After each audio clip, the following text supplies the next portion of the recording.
Is this gonna fit? It's too big. What do I do with this? Welcome, my name is Gabriel, and today I am talking about a bunch of books I've already talked about, but also a few that I haven't, so bear with me. During the month of July, I read 11 books. A few of these I mentioned in my Reading Rush TBR video, and then another 5 of them were actually in my Reading Rush vlog. But I have 5 that I haven't mentioned at all, and I am going to discuss them at length. Plus, I have some more refined, condensed thoughts on the ones I've already mentioned. So, without further ado, let's just go in chronological order. First up, in the month of July, I read The Trials of Apollo, Book 1 by Riordan. It's fun, 3 stars, moving on. Next, I read Jazz by Toni Morrison.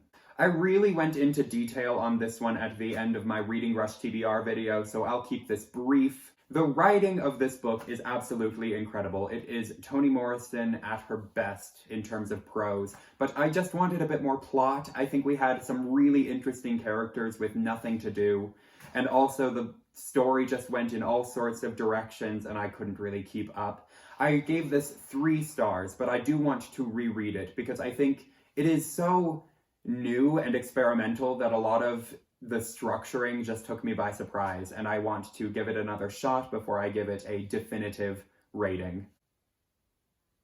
Next, I read an old favorite, I'll Give You the Sun by Jandy Nelson. Okay, all of my books are in boxes right now, so I can't give you a visual aid for this story, but I need to fill you in on the insane circumstances for me getting the copy that I now have, which led to this reread. Basically, I bought and read this book when it first came out in September 2014, and it was everything. It was my blueprint. So I recommended it to everyone I knew, and I lent my beautiful first edition hardcover to a friend, who then lost my copy and then moved to Oregon. Autumn, if you are out there, I did not forget. So for the past number of years, I have considered this a favorite, but I haven't been willing to go out and get a new copy to reread it. Flash forward to this summer when my friend Stella gave me a brand new paperback copy as a graduation gift. So, I'll Give You the Sun is a young adult contemporary novel about twins, brother and sister Noah and Jude Sweetwine, and it is told from split perspectives, from Noah's when they are 13 years old and they are preparing to apply to a competitive arts high school, and from Jude's when they are 16 and a family tragedy has changed their lives forever. So, when I finally got the chance to reread this book, I had really hyped it up in my mind, and I was just terrified it wouldn't live up to my memory. I was also terrified it would, hit different now that I have aged, because when I read it for the first time, I was 13, just like Noah and Jude, and we all know there's a very specific pain that comes with outgrowing your favorite characters. But I am happy to report that those fears were assuaged right away, because this book perfectly captures what it is like to be 13, and I was there. Not that going back to middle school is ever a pleasant experience, but it's very cathartic. I have a lot of notes on this one, so I'm just going to break it into sections. Section 1, writing. Jandy Nelson's prose is stunning. She takes so much care with her writing on just a sentence-by-sentence basis, and you can tell that she put so much love into making this prose as beautiful as possible. Yes, her writing is beautiful, but it is also so clever, and it's poetic yet so clear and just whimsical. It's everything. Section 2, story. First of all, this plot is a roller coaster. The ups and downs of these twins' lives are just crazy. It gave me emotional whiplash in just the best way. This story has a million different plot threads, and I think that the way that they all intertwine is a stroke of genius, but it can seem like plot convenience if you don't accept one really fundamental thing about this book, which is that in the world of this text, fate is real. On the surface, this book can seem like a very copy-cutter contemporary YA, but it is so much more than that, because it's packed full of ghosts and prophecy and fate and wonder, and it's perfect. I will say, in terms of pacing, I would have liked more scenes between Noah and Jude at the beginning of the book, when their relationship is strongest. For a book about a sibling relationship, they Their fallout happens pretty early in the novel, but I'm just nitpicking.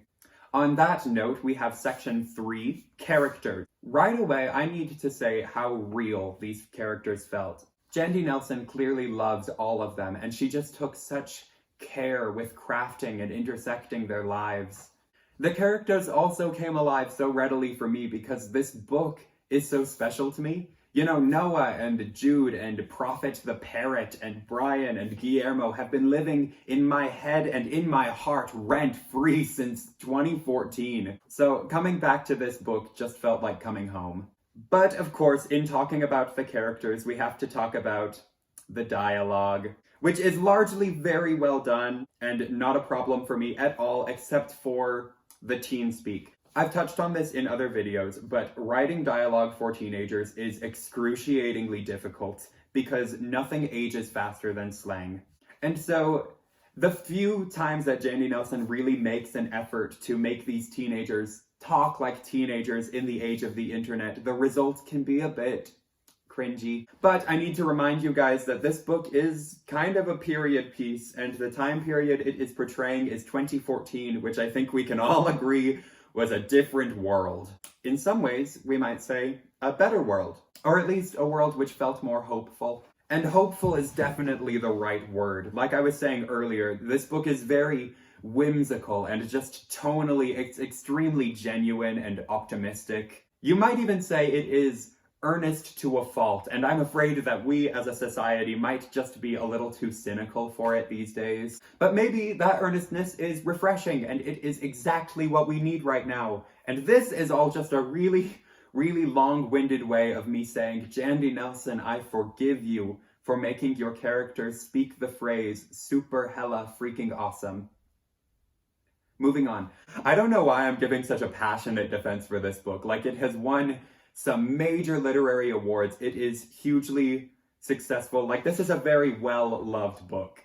I'm just a very critical person now, and so in spite of how much I love it, I am really able to identify the potential issues people might take with it. When something is really important to you and other people criticize it, that can be difficult to stomach. You know, it's the same reason people are struggling to let go of Harry Potter right now. It's because when you consider something so formative and important to you that it becomes kind of a central part of your identity, any criticism of that media feels like a personal attack. Not to say that this book is in any way harmful, it's just that, you know, the reckoning of J.K. Rowling is a big enough cultural moment that I think it really helps me clarify what I'm getting at. All flaws aside, this book is breathtaking. It was just a perfect combination of intense nostalgia and genuinely incredible source material. It was also so creatively inspiring. You know, this book made me want to create art again because it reminded me of the time of my life when I was making art every day. And it's been a long time since I have just gotten the urge to sit down and draw something. So I'm glad that this book was there to reawaken that.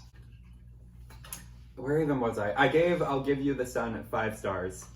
Next up, we have a little something different. Now, y'all know me, you know that I love a long, sad book. My ideal novel is 5,000 pages of straight misery from cover to cover. But lately, due to various factors, I have been feeling bad. And so I figured some like monstrous, depressing tome might not be the best thing for me right now, mentally and emotionally. And I just wanted something short and sweet and cute and fun, so help me God. That is why I picked up Heartstopper by Ellis Oseman. Heartstopper is a webcomic which you can read in its entirety online, or you can read the physically bound, traditionally published volumes. I think they've published 3 so far. This is just a cute little comic about 2 boys, Nick and Charlie. They're in high school, they live in the UK, and they like each other. And it's just page after page of the 2 of them being adorable. There sort of is a plot, but the pacing is very slow, and that's a good thing. It's like, the plot is really just a way of connecting a bunch of separate, like, cute little episodes of them and their friends just having a great time. It's so lovely. These characters have all captured my entire heart, and I have to commend Ellis Oseman not only for her very cute art and character design, but also for writing some really fantastic dialogue. Dialogue is always the worst part of a graphic novel, but I feel like she just nails it. And even if it gets corny at times, the tone is just perfect, and she knows these characters so well, so it is all very believable. Another thing that I really like about this comic is that while it does delve into some deeper topics, every page which contains some content which might be upsetting contains a little warning written into the comic at the very top of the page, which explains what is about to happen, and it just tells you where to skip ahead to. So if you want just a very light, fluffy comic that is pure fun, you can have that. But if you want a story that discusses some deeper issues, that is there for you as well. I mentioned that I love these characters, and something about Alice Oseman that's really cool that I found out is that all of her works are kind of connected. So like Nick, his older sister, is the main character of her first novel, Solitaire, and then there's the character Alid, who I think is in Radio Silence. So all of her books are connected, and she's just created her own little universe, which I think is a lot of fun, and I can't wait to delve into all of those. This comic is just delightful. I gave all 3 volumes 5 stars. That just means that the comic as a whole gets 5 stars, and I'm going to keep myself updated as it continues to be uploaded online. And that brings us finally to the reading rush. I know a lot of you already saw my vlog, so I'm going to try and keep this brief, but this is a more consolidated documentation of my thoughts on all of these books. First up, we have The Vanishing Half by Brit Bennett. This is a new release, and it is about Stella and Desiree Vines, who are twin sisters from Mallard, Louisiana, which is an entire town populated by light-skinned Black people. In adulthood, the white-passing sisters choose to present very differently, with one presenting to the world as white and the other as Black. And this story follows the 2 of them as well as their daughters, and it spans several decades. I felt like the story was very well crafted and it had an interesting cast of characters. I think that I had trouble getting super invested because the arc of this story is so sweeping, and yet the actual novel is pretty short, and so in order to fit all of these events in there, it was a very glancing look at things without delving in as deep as I would have liked it to. And overall, even though some very intense things happened, I felt like it was pretty tonally monotonous. But like I said, this is still a great novel with great writing and an interesting concept, so if you are intrigued, I do think it is worth the read. I gave this 4 stars. Next up, I read God Help the Child by Toni Morrison. Set in modern-day Los Angeles, this book follows Bride, a Black woman who is haunted by a traumatic childhood. She was raised by a light-skinned mother who hated and punished her for her dark complexion. Using Bride's relationship with her mother as a foundation, this book follows several characters, all of whom are either haunted by or are living through a traumatic childhood. And this book grapples with the question of how to progress past the point of trauma and to build a new life for yourself. The themes of this book are also very universal because it acknowledges that trauma doesn't have to be some catastrophic singular event, and that every single person is struggling to make sense of something which upset them in childhood. It also speaks to parenting in a really interesting way because it acknowledges that no matter what you do, you are going to do something that your children resent you for. And so suddenly that question of how to grow and move on with your life when you are haunted by your childhood, that now applies to everyone. And that phenomenon is something that is so brilliant about Toni Morrison. She is always writing about a very extremely specific experience, usually that of a Black woman in America. And yet she taps into something so fundamental about the human experience that no matter who you are, the story feels deeply personal. In this book, that is made especially clear right from the beginning because the dedication simply reads, "For you." No matter who you are or what your lived experience is, she wrote this book for you because there is something in it that you need to hear. I gave this book 4 stars, and I know what you're thinking. If it is so amazing, why doesn't it get 5 stars? And well, with Toni Morrison books, beloved is the bar. Like, I always go into one of her books expecting it to be among the greatest writing in human history. And I mean, it always is, but there's a tier ranking, and this one just doesn't tap that top level. Next up, we got Axiom's End by New York Times best-selling author Lindsay Ellis. This is a brand new release, and it is Ellis's debut novel.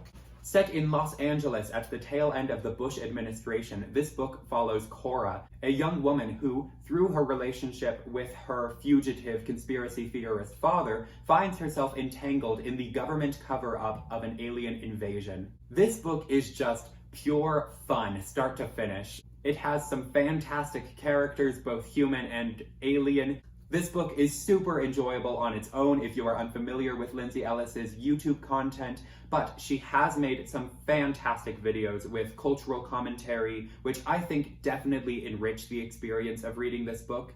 So before you jump into this one, check out the videos: Protest Music in the Bush Era, The Constructed Languages of J.R.R. Tolkien, and My Monster Boyfriend.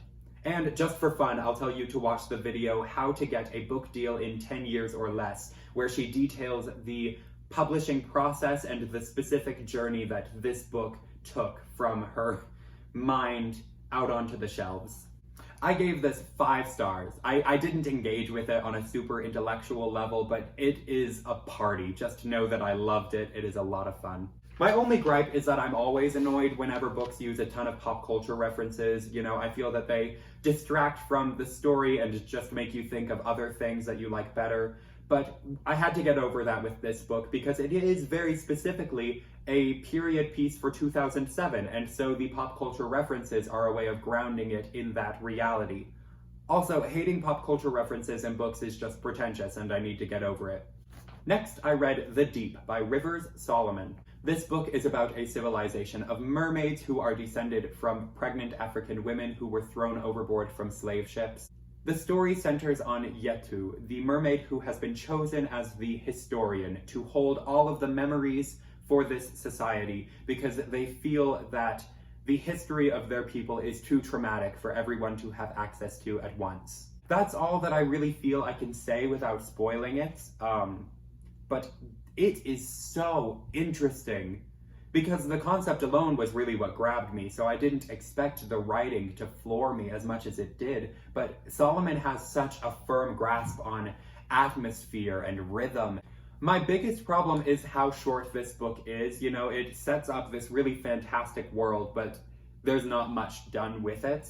I just think that there is so much potential for expansion, possibly by other creators. You know, the concept for this world wasn't actually Solomon's invention. They got their inspiration from the rap group Clipping, who wrote an EP centering on this world, and they were inspired by the music of the techno group Drexcia, who invented, I guess, the mythos as far back as the 90s, and they fill their music with references to it.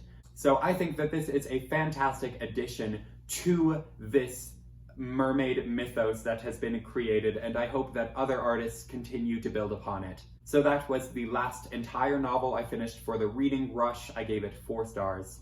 I'm in the middle of a couple things, but I did manage to finish one more novel this month, and that was Giovanni's Room by James Baldwin. So I have a confession to make. I actually bought this copy during the week of the reading rush, and I didn't show you guys on camera because I didn't want to do another second book haul when I'd already done one, and I didn't want to admit that I had actually bought 7 books in 1 week, but I thought I'd come clean about that now.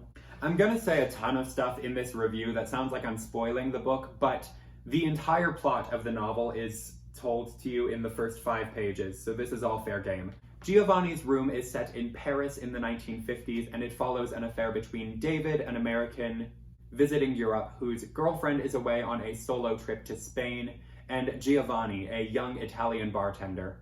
While the book does depict the relationship itself, this story is more about the aftermath, and it is told from David's perspective as he reflects on his own actions. And my feelings for this book are complicated. So let's unpack them. First of all, David is a difficult narrator because he is very unsympathetic in a lot of ways, and we will get into that. What initially turned me off of him was the ways he talked about women, but also the ways he talked about anyone who did not conform to masculinity. So obviously David is a fictional character, and so the things that he says don't necessarily reflect Baldwin's own beliefs. But pretty early in the book, David expresses some really outward disgust toward men who challenge masculinity, and those beliefs are never challenged or addressed in the way that I would expect them to in a book written today.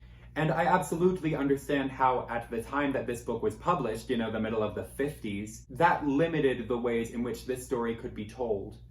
So, still understanding that the outward revulsion toward gender nonconformity made me extremely uncomfortable and put a bad taste in my mouth within the first 10 pages. This book also made me really aware of a trope that I have been noticing in every book featuring romance between two men, where the narrator is always this sort of brooding, tortured anti-hero who feels that he has in some way corrupted the pure, angelic, perfect boy that he has fallen in love with. And this book made me realize that I usually am able to enjoy this trope because typically the narrator, despite their ungenerous self-perception, is actually wrong about themselves, and they are a much more tender and loving person than they realize. And it is through loving this other person that they are able to learn to love themselves. In Aristotle and Dante Discover the Secrets of the Universe by Benjamin Eliade Sáenz, Aristotle starts the book really neurotic and isolated, and it is through his relationship with Dante, who is more outgoing and communicative, that he is able to realize his desire to heal and form meaningful relationships with others. So despite how hopeless he may think he is, the reader knows that he has potential for growth. In The Song of Achilles by Madeline Miller, despite how damaged Patroclus believes himself to be, and no matter how much he feels he pales in comparison to Achilles, he, through his actions, proves himself to be gentle, loving, and heroic. The Song of Achilles actually subverts this trope in a really interesting way, because while Achilles is, the perfect angel boy in Patroclus's mind, he is actually shown to be the violent and unempathetic one, and I am going on such a tangent, good lord, I could make a whole video about this. And maybe I will. Maybe it is time that I shift away from BookTube into more scripted media criticism video essays. My videos would be 3 hours long and incomprehensible, but God, it would be such a vibe. Anyway, what I am getting at is that I have enjoyed this trope in the past because the other works I've read which utilize it have a very specific element which this book is lacking, because David, the narrator, sucks. He's too paralyzed by his own shame to ever allow the reader a glimmer of hope that things will turn out well for him or anyone else. And this is, of course, great writing, and it's a fascinating character study, but it also leads to a profoundly frustrating reading experience. And I understand why the book is like this. This story could not have been written with hope in its center, because otherwise it would not have been published in 1956. And even though Baldwin was able to slip in characters who nurture David and Giovanni's relationship, and who speak some really beautiful, inspiring words of encouragement, those characters could never be framed as in the right, no matter how right they actually were, because again, it was 1956, and it is so frustrating. I so desperately wanted this book to be a love story, but the world it was written in wouldn't allow it to be that. So instead, this book is about how love can turn into hatred when it is not given an environment in which to flourish. David and Giovanni could never have a life together, and so affection is mangled into resentment. I gave this book 4 stars. I can't say that I enjoyed it. In fact, it really deeply upset me, but it is brilliant, and I am thankful that it existed to pave the way for other, more hopeful stories. I'm also glad to have finally read a James Baldwin. I finished this on his birthday, August 2nd, which was a fun coincidence. His writing is so clever and witty, but also cynical. It reminds me of Dickens, but with an acidity. There's a bite and a bitterness in his humor, at least in this book, and I'm excited to explore more of his work in the future. And that is it for July. This was my best reading month by far, and I'm hoping that I can keep some of this momentum even though August is going to be actual insanity. I'm in the final stretch of moving, and then once I'm actually there and settled across the country, school is starting, and who knows what that's actually gonna look like. So this channel could potentially start really, really thriving, or it could crash and burn real fast. And on that note, I will see you guys next time.